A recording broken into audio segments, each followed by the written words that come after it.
കുതിച്ചുയർന്ന chicken വില. കോട്ടയത്ത് ഇന്ന് കോഴിവില 198 രൂപയാണ്. ഒരാഴ്ചക്കിടെ കൂടിയത് 30 രൂപ. കോഴിയിറച്ചി വില 280 രൂപയായി. തിരുവനന്തപുരത്ത് ഓൺലൈനായി ചിക്കൻ വിൽപ്പന നടത്തുന്ന കടകൾ കറിക്കട്ട് ചിക്കന് 400 രൂപയാണ് വാങ്ങുന്നത്. എന്താണ് ഒരു കാരണം വർദ്ധിക്കാൻ? കാരണം കോഴിയുടെ ലഭ്യത കുറവാണ്. പിന്നെ മാർക്കറ്റിലുണ്ടായ ഫീഡിൻ്റെ വില കൂടുതൽ അത് നല്ലവണ്ണം ബാധിച്ചിട്ടുണ്ട്.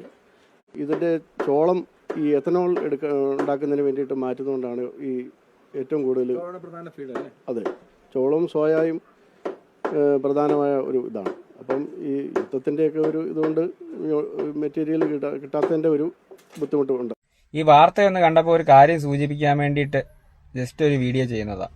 നമുക്കറിയാം, ഇന്ത്യയിൽ ഇപ്പം വലിയൊരു പദ്ധതിയായിട്ട് കൊണ്ടുവക്കുന്ന E20 പെട്രോൾ, അത് ഭയങ്കര പൊല്യൂഷനൊക്കെ കുറയ്ക്കുമെന്നൊക്കെ പറഞ്ഞിട്ടാണ് നമ്മുടെ നിതിൻ ഗഡ്കരി ഇത് അനൗൺസ് ചെയ്തിട്ട് ഇന്ത്യയിൽ ഉടനീളം എല്ലാ പമ്പുകളിലൂടെയും കൊടുത്തുകൊണ്ടിരിക്കുന്നത്. അപ്പോൾ അതിൻ്റെ അനന്തരഫലങ്ങൾ നമ്മളിപ്പോൾ അനുഭവിച്ചുകൊണ്ടിരിക്കുന്നതേ ഉള്ളൂ. നമ്മുടെ വണ്ടിയുടെ മൈലേജ് ഒക്കെ ഇപ്പം നേരത്തെ ഒന്നാമതെ വില കൂടുതൽ, അതിൻ്റെ കൂടെ മൈലേജ് ഇപ്പം വളരെയധികം കുറഞ്ഞിരിക്കുന്നു. അപ്പോൾ അതിൻ്റെ കൂടെ നിങ്ങൾ ഈ വാർത്ത കണ്ടപ്പോൾ നിങ്ങൾക്ക് മനസ്സിലായി കാണും, ഇത് ധാന്യോൽപ്പന്നങ്ങളും അങ്ങനത്തെ സംഭവങ്ങളൊക്കെ എടുത്തിട്ടാണ് ഇതിൻ്റെ എഥനോൾ സംഭവങ്ങളൊക്കെ ഉണ്ടാക്കുന്നത്.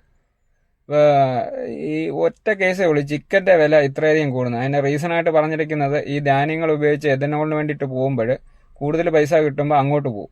ഇപ്പോൾ ഈ ഫീഡൊക്കെ ഉണ്ടാക്കാൻ വേണ്ടിയിട്ട് ഇതിൻ്റെ അവൈലബിലിറ്റി കുറയുന്നു, സ്വാഭാവികമായിട്ടും വില കൂടുന്നു. ചിക്കന് വില ഭയങ്കരമധികമായ രീതിയിൽ കൂടി സാധാരണക്കാർക്ക് വാങ്ങിക്കാൻ പറ്റാത്ത ഒരു രീതിയിലേക്ക് മാറുന്നു. ഇത് ഒറ്റ കാരണം മാത്രമാണ്.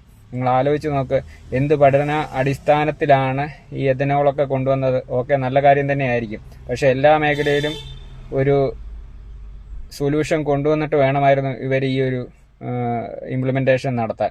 നമ്മൾ അനുഭവിക്കുന്ന ഒരു ചെറിയ ബുദ്ധിമുട്ട് കണ്ടപ്പം പറഞ്ഞതേ ഉള്ളൂ.